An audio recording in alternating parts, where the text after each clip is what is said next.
Bismillahirrahmanirrahim. Assalamualaikum warahmatullahi wabarakatuh.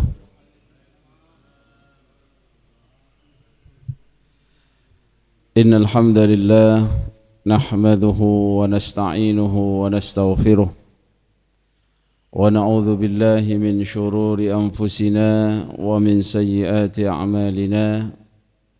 من يهده الله فلا مضل له ومن يضلله فلا هادي له أشهد أن لا إله إلا الله وأشهد أن محمدا عبده ورسوله لا نبي بعده اللهم صل وسلم وبارك وكرم على حبيبنا وشفيئنا وقرة أعيننا محمد وعلى آله وصحبه وسلم تسليما كثيرا أما بعد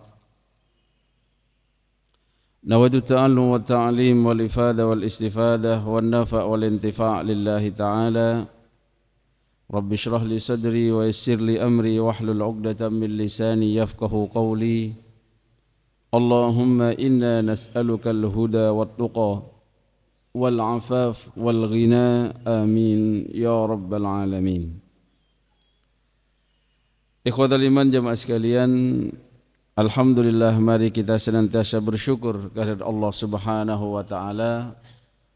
Pagi hari ini kembali diberikan oleh Allah kesehatan, kemudahan, taufik dan hidayahnya untuk terus bisa beribadah kepadanya, melaksanakan salat subuh berjamaah, kemudian melanjutkannya dengan duduk beriktikaf di masjid yang mulia ini, serta kembali dapat mentadabburi firman-firman Allah Subhanahu wa taala, tepatnya pada surat At-Taubah yang insyaallah kita akan bahas belajar bersama di ayat ke-12 hingga ayat ke-13 dari surat At-Taubah. Dua ayat ini memberikan kita suatu pelajaran bagaimana bersikap terhadap orang yang tidak bisa menepati janjinya atau bahkan dia mengingkari perjanjian yang sudah disepakati. Jikalau memang bisa berlaku lemah lembut tanpa adanya suatu ketegasan dalam peperangan, maka itu pilihannya. Namun dalam hal tertentu Allah Subhanahu wa taala mengajarkan kepada kita bahwasannya ketegasan dalam bersikap khususnya dengan mereka orang-orang yang tidak seiman dengan kita dan kekuasaan ada di tangan kita, ini bagian dari solusi dalam suatu permasalahan. Begitulah yang dicontohkan Nabi SAW atas dasar perintah Allah Subhanahu wa taala, di mana adanya pelanggaran-pelanggaran yang dilakukan oleh orang-orang kafir Quraisy khususnya pada saat itu, apalagi adanya hinaan atau hal-hal yang menyebabkan Islam itu terhina, menyebabkan adanya sikap-sikap tegas yang diambil oleh umat Islam khususnya penguasa muslim pada saat itu. Mari kita baca terlebih dahulu ayat ke-12 hingga 13 dari surat At-Taubah. Semoga bacaan kita ini nantinya mendapatkan pahala satu hurufnya satu kebaikan dan satu kebaikannya menjadi 10 kali lipat. Amin Allahumma amin. أعوذ بالله من الشيطان الرجيم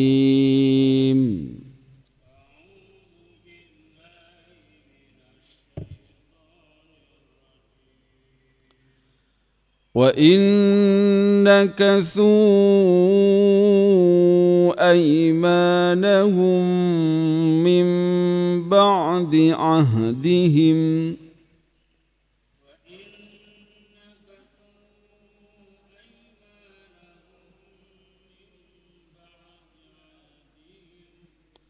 وطعنوا في دينكم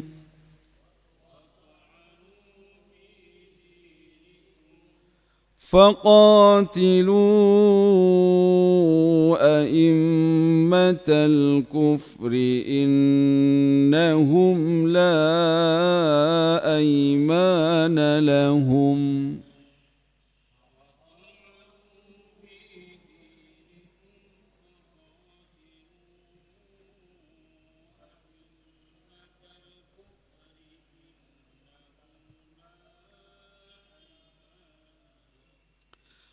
إنهم لا أيمان لهم لعلهم ينتهون.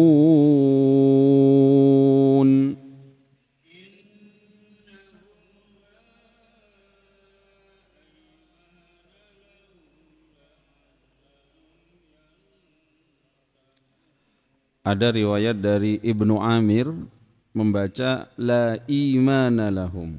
Kita baca innahum la imana lahum la'allahum yantahun.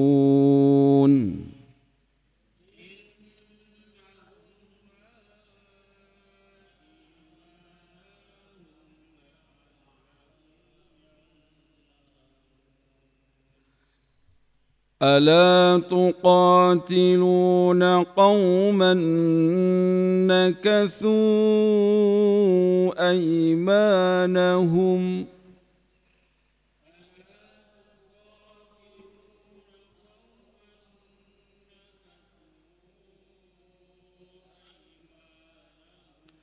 وهموا بإخراج الرسول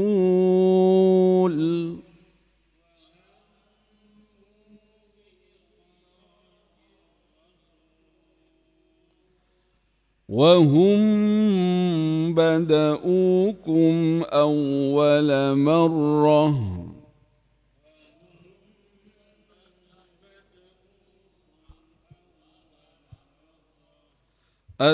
أتخشونهم فالله أحق أن تخشوه إن كنتم مؤمنين.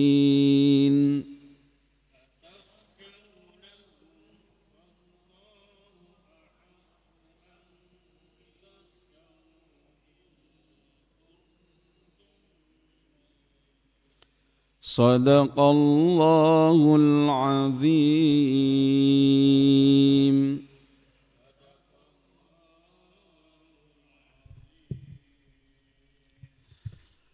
Ikhwatal iman jamaah sekalian, Allah Subhanahu wa taala menegaskan wa innakathu, dan jika mereka merusak atau mengingkari aimanahum, sumpah-sumpah mereka, mim ba'di ahdihim, setelah perjanjian mereka dengan kalian, wa ta'anu, dan mereka mencela atau mencerca fi dinikum, terhadap agama kalian, faqatilu, maka perangilah a'immatal kufri, para imam atau pemimpin-pemimpin kafir, innahum, sesungguhnya mereka, la aimana lahum, tidak ada sumpah atau janji yang dapat dipegang bagi mereka, la'allahum yantahun, mudah-mudahan mereka berhenti dari kekafiran dengan adanya ketegasan dari Allah Subhanahu wa ta'ala. Ikhwatal iman, hal ini masih berkaitan dengan perjanjian yang sudah disepakati antara umat Islam dan orang-orang kafir Quraisy pada saat Nabi SAW di tahun 6 Hijriah akan melaksanakan ibadah umrah pertama kali, namun dicegah dan dihalangi oleh orang-orang kafir Quraisy, dan di antara solusi yang didapati ada perjanjian yang disebut dengan Suluh Hudaybiyah, di mana pada saat itu yang menjadi juru bicara perwakilan dari orang-orang kafir adalah Suhail. Di antara perjanjian itu tahun tidak ada peperangan alias gencatan senjata perdamaian. Dan Nabi tidak boleh melaksanakan umroh bersama sahabat yang 1.400 orang bersama Nabi pada tahun itu, tetapi nantinya boleh melaksanakan umroh pada tahun depan. Dan diberi waktu khusus. Kemudian juga ini berkaitan dengan hal-hal yang sudah disepakati sebelumnya, bahwasannya ketika kesepakatan itu dirusak, ketika kesepakatan itu dilanggar, maka Allah Subhanahu wa taala menegaskan adanya perintah perang, dan perintah perang di sini adalah bagian dari ketaatan kepada Allah Subhanahu wa taala. Jadi perintah jihad itu akan selalu ada, ayat-ayat perintah jihad itu akan selalu ada, tinggal menunggu momentumnya.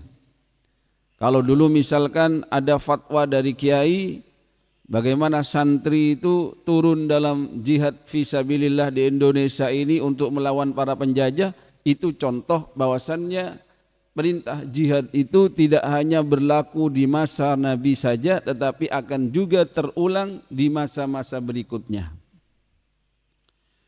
Apalagi wa inna kathu aymanahum min ba'di ahdihim. Apalagi jikalau ada dua syarat yang terpenuhi. Yang pertama, adanya pembatalan perjanjian atau pelanggaran terhadap apa yang sudah disepakati, sehingga pembahasan ayat ini dikatakan bahwasannya dalam tafsir Ibnu Katsir tidak hanya spesial atau tidak hanya dikhususkan dalam kasus ini saja, tetapi ini bisa berlaku umum dalam kasus-kasus yang lain. Kalau kita misalnya mengkaji al-ibrah bi khususis sabab la apa begitu ya, istilah dalam kaidahnya itu, apakah ibrah dalam suatu kasus ini hanya disepakati dalam kasus ini tertentu atau tidak demikian, tetapi juga berlaku kepada kasus-kasus yang lain, karena ibrahnya pada sisi lafadznya, bukan hanya pada sisi sebab akibatnya. Maka ikhwatal iman jamaah sekalian, mungkin saja suatu saat ada perjanjian antara saudara kita misalkan di Palestina dengan musuh-musuh Allah yang selalu menjajah mereka, kemudian ada di antaranya pembatalan perjanjian atau pelanggaran, maka ini bagian dari aplikasi ayat ini.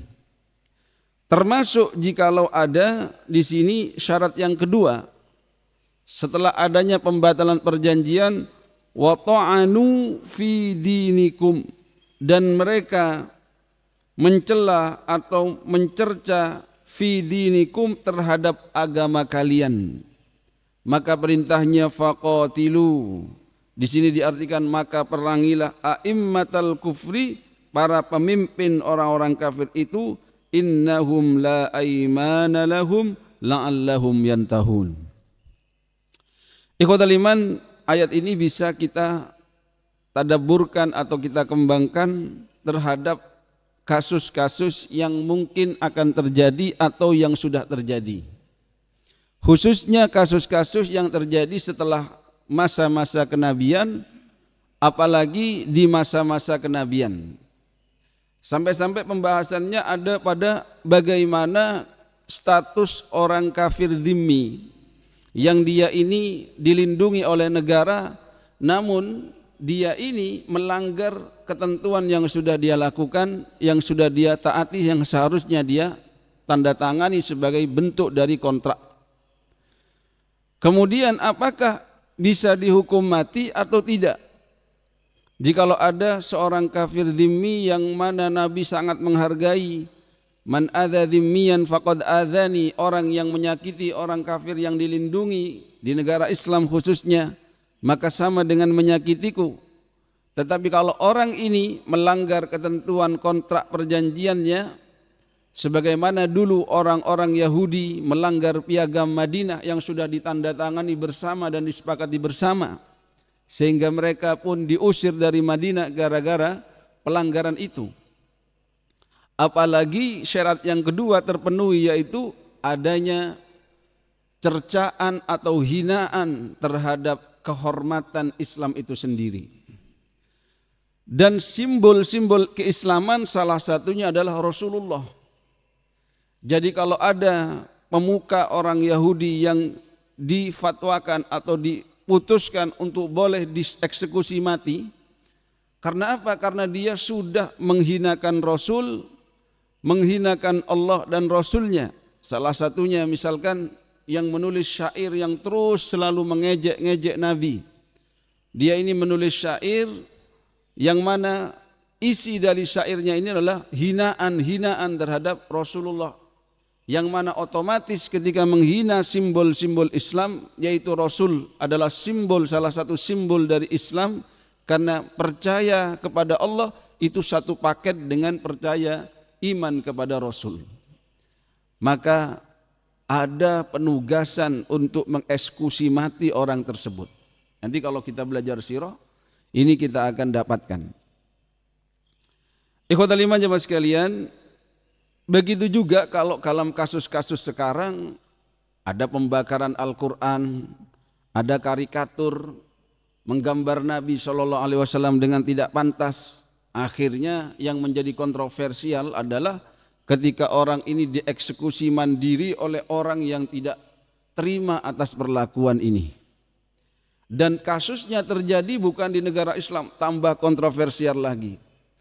Ini ikhwatal iman yang seharusnya saling menghormati, baik mereka yang beriman kepada Allah menghormati agama lain yang mereka beriman kepada selain Allah, begitu juga orang yang tidak beriman kepada Allah harusnya menghormati orang yang beriman kepada Allah dan Rasulnya. Wa inna kathu aymanahum min ba'di ahdihim wa ta'anu fi dinikum. Jadi di zaman dulu ada keputusan hukum mati itu khususnya misalkan nabi palsu Musailamah al-Kadzab. Ketika dia diperangi bersama kaumnya karena dia juga mengaku Islam, kemudian dia ini mengaku nabi, dan itu pun juga bagian dari menghina wa ta'anu fi dinikum. Jikalau itu ada pemerangi terhadap Musailamah al-Kadzab ini, apalagi dia jelas-jelas pernah hidup bersama Nabi dalam artian sezaman pada saat itu, namun belum sehebat ketika dia sudah memiliki pengaruh yang kuat, maka ketika diperangi faqatilu a'immatal kufr, ini wajar-wajar saja. Namun kalau kita kembali kepada konteks ayat ini, di mana Ali bin Abi Thalib radhiyallahu an menerangkan bahwa ayat yang ke-12 dari surah At-Taubah ini diturunkannya berkenaan dengan para tokoh musyrik, yaitu Abu Jahal, Utbah, Syaibah, Umayyah bin Khalaf dan yang lain, yang senantiasa mencerca dakwah Rasul dan merusak perjanjian yang telah ditetapkan. Khususnya nanti di ayat berikutnya adanya pembunuhan oleh orang-orang kafir itu terhadap khulafa atau sekutu dari Rasulullah sallallahu alaihi wasallam dari Bani Khuza'ah. Ikhwatal iman jamaah sekalian, kita garis bawahi di sini a'immatal kufri, yang mana Allah memerintahkan faqatilu a'immatal kufri innahum la aymana lahum. Jadi imam di sini pemimpin. Pemimpin ini ada yang sifatnya baik dan memimpin kebaikan, ada juga pemimpin ini yang sifatnya penuh dengan kekufuran dan menjadi simbol-simbol kemungkaran.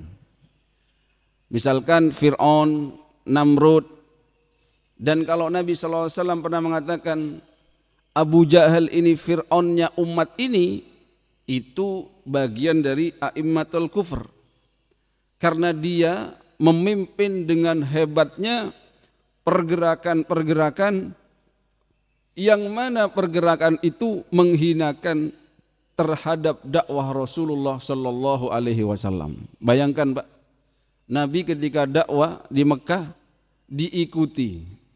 Ketika beliau menyampaikan kepada orang bahwasanya ini Islam begini-begini, kemudian disampaikan di sampingnya jangan percaya, bohong gitu.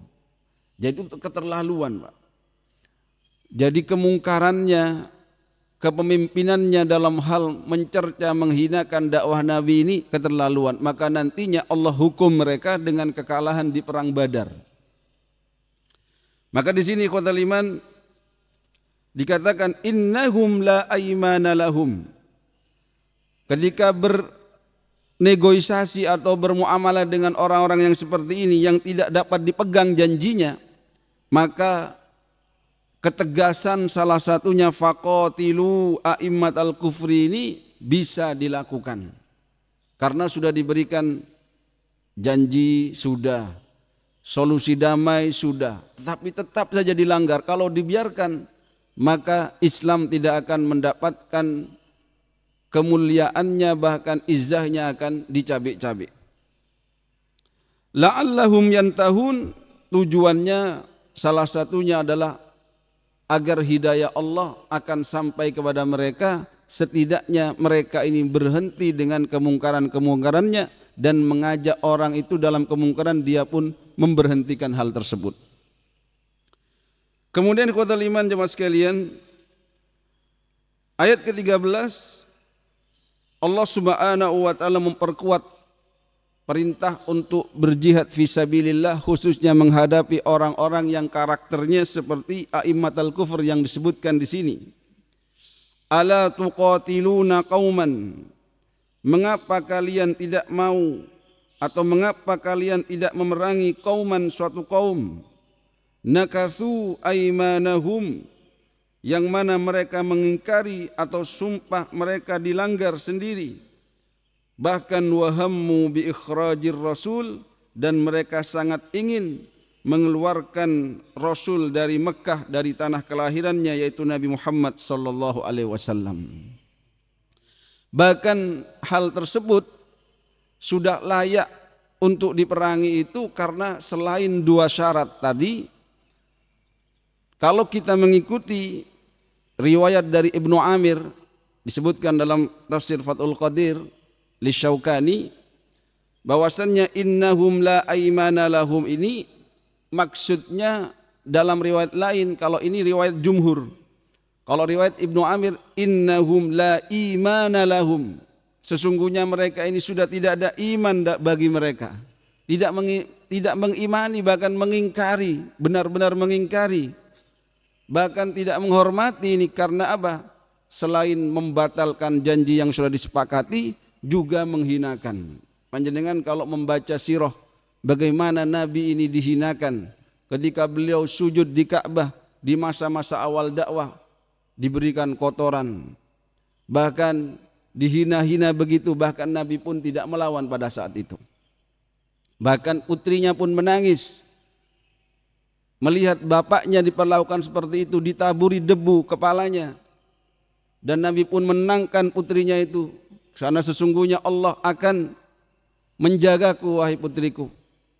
Bahkan kalau kita masuk di bulan Muharram seperti ini, yang harus kita pelajari kembali adalah bagaimana sirah hijrahnya Nabi sallallahu alaihi wasallam dan para sahabatnya, hanya untuk menyelamatkan keimanan dan apa yang diyakininya kepada Allah Subhanahu wa taala.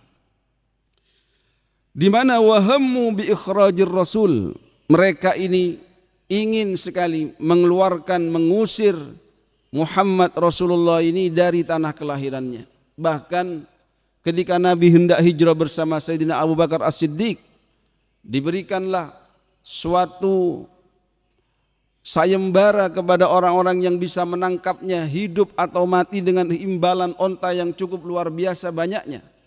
Sehingga Nabi ini sembunyi 3 hari di Gua Thur.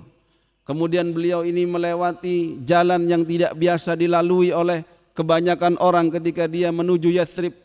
Harus muter dari jalan yang lebih jauh lagi sampai menyewa petunjuk jalan, walaupun ini seorang yang tidak beriman kepada Allah tapi bisa dipercaya. Ini ikhwatal iman. Bahkan di sini mengisyaratkan wahum bada'ukum awwala marrah. Sedangkan mereka ini yang telah memulai peperangan terhadap kalian. Wahum bada'ukum awwala marrah. Bukan kalian yang mulai untuk memerangi mereka, tapi memang mereka yang memulai peperangan terhadap kalian. Ada yang menafsirkan bahwasannya wahum bada'ukum awwala marrah ini dikaitkan dengan perang Badar.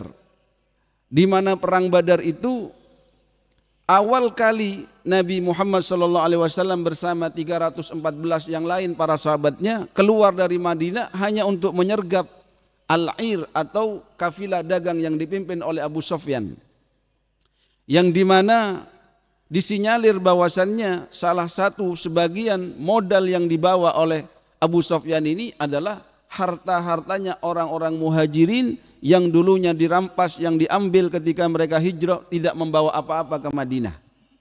Maka sudah menjadi hak, bisa menjadi suatu pembenaran ketika dia akan mengambil haknya kembali, dan itu pun mungkin tidak sebanyak yang dirampas. Tetapi apa? Tetapi mata-mata dari Abu Sufyan ini pada saat itu berhasil menemukan gelagat-gelagat itu, kemudian dia pun meminta bantuan dari orang-orang kafir Quraisy sehingga membawa pasukan 1000 untuk menyelamatkan kafilah dagang yang dipimpin oleh Abu Sufyan ini. Kafilah dagangnya selamat dan sudah sampai ke Mekah melalui jalan yang lain bahkan, tetapi Abu Jahal dan khususnya Abu Jahal ini tidak mau kembali. Bahkan sudah dikasih tahu oleh Abu Sufyan, sudah silakan kembali pasukan. Kafilah dagang kami sudah selamat, tidak ada butuh lagi untuk berperang. Tapi apa? Batara, ada kecongkakan yang ada dalam hati mereka. Terkhususnya Abu Jahal ketika ada permusyawarah antara mereka, apakah kita kembali ke Mekah karena tujuannya sudah tidak ada lagi, tujuan kita keluar dari Mekah ini untuk menyelamatkan kafilah dagang, atau lanjut ke Badar. Apa yang diputuskan? Salah satunya yang dikatakan oleh Abu Jahal, pada saat itu kami akan sampai teruskan perjalanan ini ke Badar, kita di sana menginap 3 hari, kemudian biarkan para penari kami ini bertari, kemudian kita minum minuman di sana, khamr di sana, sehingga orang Arab dan dunia akan tahu bahwasannya kedudukan orang-orang kafir Quraisy ini adalah tidak bisa dipermainkan atau tidak bisa diremehkan. Ini yang disebut dengan bataran, kecongkakan, kesombongan dan lain sebagainya. Wahum bada'ukum awwala marrah. Begitu juga Nabi SAW, beliau sangat mencintai Makkah. Bahkan dikatakan ketika akan meninggalkan Makkah, wahai sesungguhnya Makkah, aku sangat mencintaimu dan tidak ada negara yang paling aku cintai kecuali kamu. Andaikan aku tidak dikeluarkan oleh kaumku, maka aku tidak akan meninggalkanmu. Ini sudah sewajarnya, Pak. Orang mencintai tanah kelahirannya, walaupun mungkin tanah kelahirannya itu tidak sebagus tanah kelahiran orang lain. Kemudian ikhwatal iman, Allah Subhanahu wa taala menegaskan atakhshawnahum. Apakah kalian takut kepada mereka? Kalau kalian tidak memerangi mereka, fallahu ahaqqu an takhshawhu in kuntum mu'minin. Padahal Allah lebih berhak untuk kalian takut kepadanya, in kuntum mu'minin, jika kalian adalah orang-orang yang beriman. Ayat ke-13 ini menegaskan bahwasannya perintah untuk memerangi orang kafir yang bersifat demikian itu bagian dari perintah Allah, dan takut kepada Allah adalah lebih diutamakan dibandingkan takut kepada mereka orang-orang yang tidak beriman kepada Allah. Ikhwatal iman jamaah sekalian, setidaknya 2 ayat inilah yang nantinya jikalau kita memiliki kesempatan atau diberikan oleh Allah kekuasaan, kebijakan, yang bisa kita lakukan adalah bagaimana bersikap bijaksana, arif, dan tidak hanya bersifat lembek saja dalam menghadapi orang-orang kafir yang sifatnya seperti ini, yaitu satu, senantiasa membatalkan perjanjian kalau sudah disepakati. Yang kedua, inginnya wa ta'anu fi dinikum, yaitu ingin sekali menghinakan agama kalian, entah itu dengan simbol-simbolnya, entah itu dengan cercaannya dan lain sebagainya. Jadi kalau kita dapatkan di zaman Nabi saja ada perintah atau disebut dengan intelijen ya, atau proyek khusus dalam artian untuk memberantas orang-orang yang seperti ini walaupun hanya 1-2 orang gitu. Misalkan yang mendapat julukan Abu Rafi gitu ya. Ini kan memang menjadi apa? Provokator. Keberadaannya ini menjadi provokator untuk apa? Mengajak orang lain menghancurkan Islam atau menghinakan Islam. Maka jikalau ada misi khusus misalkan untuk menghukum dia dengan hukuman yang setimpal atau dengan faqatilu, ini adalah suatu yang wajar, Pak. Ikhwatal iman jamaah sekalian, setidaknya memang surat At-Taubah ini isinya ya hal-hal yang demikian. Makanya kalau dari awal dulu kita tidak membaca bismillah itu karena memang apa? Ini isinya ini perang, isinya ini adalah ketegasan, sikap-sikap yang dahsyat. Kenapa? Karena kalau lembek terus gitu ya. Kalau lembek terus itu justru nanti diinjak-injak, tidak memiliki harga diri dan dianggap remeh. Maka Islam itu ada kalanya dia ini sifatnya lemah lembut sampai-sampai diibaratkan Nabi itu kalau sudah berlemah lembut kepada siapapun di sekitarnya, maka orang itu tidak akan mengira Nabi itu turun di medan perang. Tapi kalau sudah masuk dalam ranah ketegasan, orang akan mengira Nabi ini tidak bisa bersifat lemah lembut. Ini ikhwatal iman memposisikan sesuatu dan sikap tepat pada posisinya. Berlaku dengan siapa? Maka harus kita ketahui dan harus sesuai dengan kebijakan yang kita ambil. Semoga kita diberikan oleh Allah kecintaan terhadap Rasulullah sallallahu alaihi wasallam yang dalam memperjuangkan Islam ini sampai-sampai beliau dikeluarkan bahkan berhijrah ke negeri-negeri lain. Bahwasannya beliau pernah berhijrah ke Taif, kemudian tidak disambut dengan baik, lalu beliau berhijrah ke Madinah, ke Yathrib, dan alhamdulillah dari sana Islam itu berkembang dan kembali menaklukkan Mekah yang dulunya sangat memusuhi kepada dakwah Rasulullah Muhammad sallallahu alaihi wasallam. Semoga bermanfaat. Mohon maaf atas segala kekurangan. Subhanakallahumma wa bihamdika asyhadu an la ilaha illa anta nastaghfiruka wa natubu ilaik. Assalamualaikum warahmatullahi wabarakatuh.